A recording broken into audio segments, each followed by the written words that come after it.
If you're not seeing things, that really is a man dressed as Batman, and he's gone to the police station in Bradford to hand in a wanted man.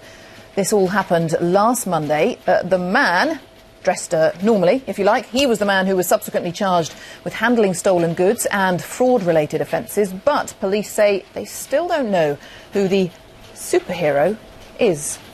Our correspondent in Leeds, Danny Savage, explained a little more.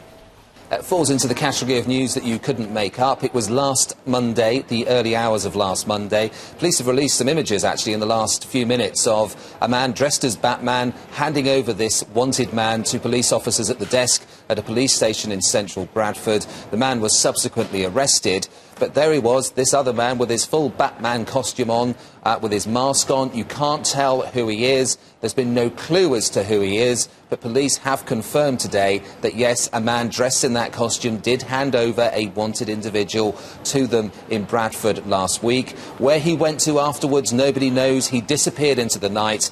And it's still not clear what mode of transport the apparent superhero was using at the time. So it's definitely got people talking. It's obviously one of the more amusing stories of the day, but the search is now on just to find out who was Batman, who was in that costume.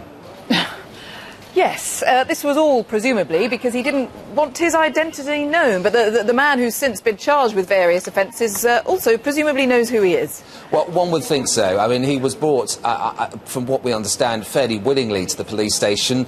Was it one of his mates dressed up or something like that? Was it a kind of final prank as he handed himself in? The man has appeared in court subsequently, the 27-year-old man, so still no clear steer as to who the other chap was, but they appear to know each other, but it's hard to tell from the series of stills we got just what the sort of cordiality was between them as they stood there at the reception of the police station. So lots of questions still to be answered about this, but a fairly interesting story nevertheless.